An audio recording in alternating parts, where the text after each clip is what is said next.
مم. ولا منو؟ ايوه ايوه ليميا. طيب انت لو في زمن الجاهليه بيسموك شنو؟ اه آه يمني ما قد يحاروا كده ما العربية شنو؟ عربية ده نظام اه ايه دعوه شنو؟ تنقص مدرسة الأطفال دي ايه تطفيه؟ طيبت فيها يا والله انت اقدر بقتنع معلم وخليتني.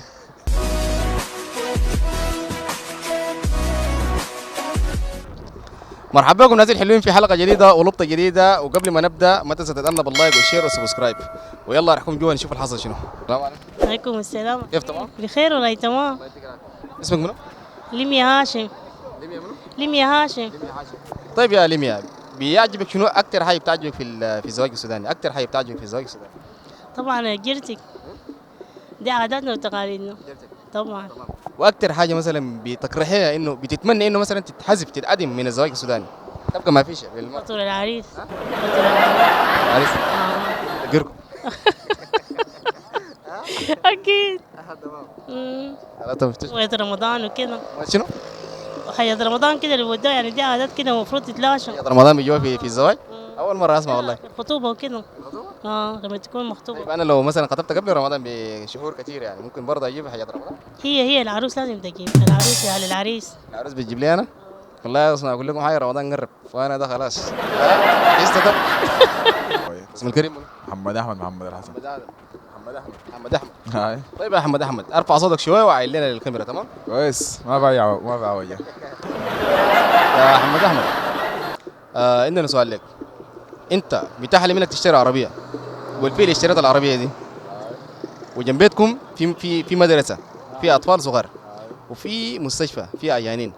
عربيتك انت والمدرسه والمستشفى الثلاثه قاموا حريق في ان واحد كده، يعني حرقوا، وانت البراق الوحيد اللي قاعد في الحله دي، وانت عشان تنقذ حاجه واحده بس امام فرصه واحده تتصل بعربيه الاسعاف تيجي تنقذ شنو حاجه واحده من الحاجات دي، هتقول لها تيجي تنقذ شنو وليه؟ مستيفى وشنو؟ مستشفى وعربيتك والمدرسه. مدرسة حق الأطفال يعني؟ والله يا أخي ده ينقذ المدرسة حق الأطفال. ليه؟ آه يمني ما قد يحاروا كده ما العربية شنو؟ عربية ده نظام اه ايه دعوه شنو؟ تنقص مدرسة الأطفال دي ايه تطفيه؟ طيبت فيها يا والله انت اقدر بقتنع معلم وخليتني.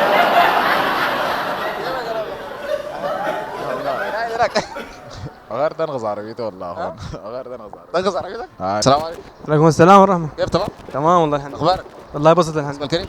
عباس حياتي عباس. عباس حياتي عباس. بس حياتي. تمام تمام يا عباس حياتي. كيفك؟ حياة من انت؟ ها؟ حياة من؟ حياة ابوي. ها؟ حياة ابوي. حياة ابوك؟ هاي. يا عباس، لو انك ركشه في زمن الجاهليه بتكتب على في زمن الجاهلية لا للخمر. لا للخمر. في زمن الجاهليه تكاير؟ لا للخمر. لا الغم؟ هاي. تمام. تسلم. اللهم الرحمة. كيف تمام؟ تمام الحمد لله. الله يديك العافيه. اموركم شنو؟ 100% والله. الحمد لله. اسم الكريم؟ امين الحسن ادم دفع الله. امين، منور قناه علي لبط. ها؟ منور قناه علي لبط. امين تمام امين. امورك شنو؟ روقة كده. طيب يا امين، سؤال حلقتنا الليله بيتكلم عن الزواج السوداني، بالتحديد الزواج السوداني. الزواج السوداني يعني هو كويس وهي حاجة، لكن بس بعد مرات تلقى الابهات او الامهات يعني بغلط وغلط كده كبير، يعني الشاب يجي يتقدم كويس شنو يكسروا له المهر، يعني المهر يكون كثير، ده العيب. طيب انت متزوج؟ انا ما متزوجين بالزوج السنه ان شاء الله. لسه. ربنا يتمم على خير. ان شاء الله. طيب يا امين، اكثر حاجه بتكرهها في الزواج السوداني بتتمنى انه الحاجه دي تتحذف مره واحده، اللي هي شنو؟ آه مثلا التجمعات الكثيره وبرنامج زي ده، صح؟ مثلا تجمعات الشباب مفترض ما تتجمع كثير، صح؟ يكونوا عاقلين وبرنامج زي ده. هاي الحفلات هاي مفترض زي ده. الحفلات اللقي هاي يعني تكون كده زواج سليقه صاموته. بالقران الكريم كده والسنه على حسب السنه. اي نو بحاجه نفسي عادنا اهلنا جدودنا الزمان. ايوه برنامج زي قاره وكرنج وحاجات. بردوم اي حاجه. ايوه هاي. تمام. واكثر حاجه بتحبها في الزواج السوداني؟ والله اكثر حاجه يعني مثلا الزواج بس يكون بالقران الكريم او النوبه والحاجه كده تكون 100 كده. لا، في الزواج السوداني اللي بيحصل هسه حاليا، اللي بيحصل هسه حاليا اكثر حاجه اللي بتعجبك فيها شنو؟ التراث. بتحب التراث؟ هاي بس بحب التراث، التراث حلو شديد جميل. ايوه صح. من وين انت؟ انا من كردفان. بتحب التراث طبعا الكردفاني البقاره والحاجات دي. بس هاي التراث كردفان هاي. السلام عليكم. ان شاء الله. عليكم السلام. كيف تمام؟ تمام والله. اخبارك؟ الحمد لله. 100%. فل والله. اسمك كريم؟ اسمه حسام الدين. منو؟ حسام الدين مصطفى. حسام الدين؟ هاي. حسام الدين مصطفى. طيب يا حسام الدين، واخر الوقت دي بتقع فين؟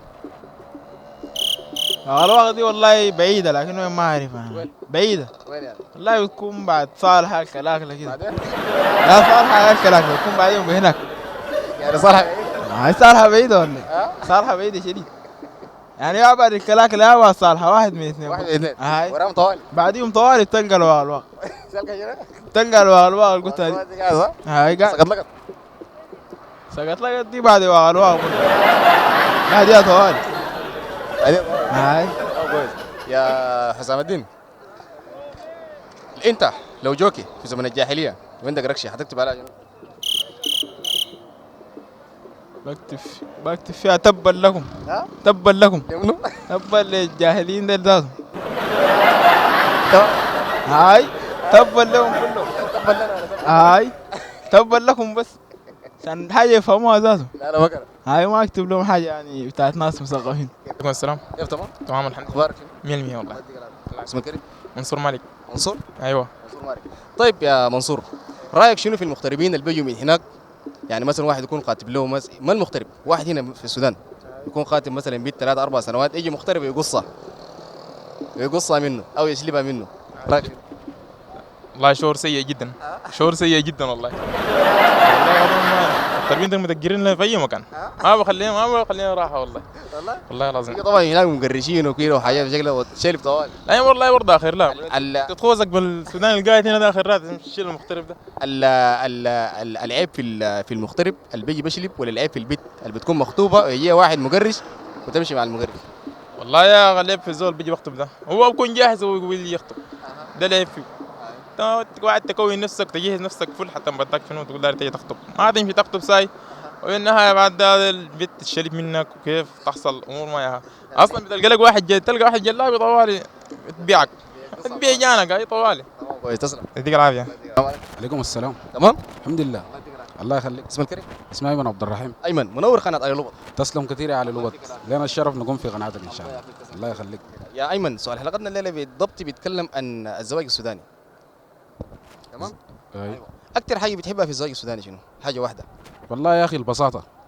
البساطه يا ريت انه الناس دي كلها تتزوج بالبساطه يعني. والله ان شاء الله يا اخي. عشان الزواج، اقصد عشان الشباب دي كلها تقدر شنو تتزوج يعني، تتفك من قصه العزوبيه والحركات. الله يصحك. طبعا البساطه دي بتدي الفرصه للشباب كلهم انهم يتزوجوا، لكن لما يكون انه المهور غاليه انه نحن بنواجه مشكله بتاعت الاغتراب والحاجات زي هسي. اصبحنا اي بيت سوداني بيكون فيه اقل حاجه 2 مغتربين. يعني القصه دي احنا دايرين نحسمها يا اخواننا. البلد دي الشباب بتاعها فيها بصراحه كده والله. الله يديك العافيه. عليكم السلام والله. كيف تمام؟ الحمد لله. اخبارك؟ ماشي الحال. الله يسلمك. اسمك كريم؟ حسان حيدر. حسن، بتعرف شنو عن الزواج السوداني بصفه عامه؟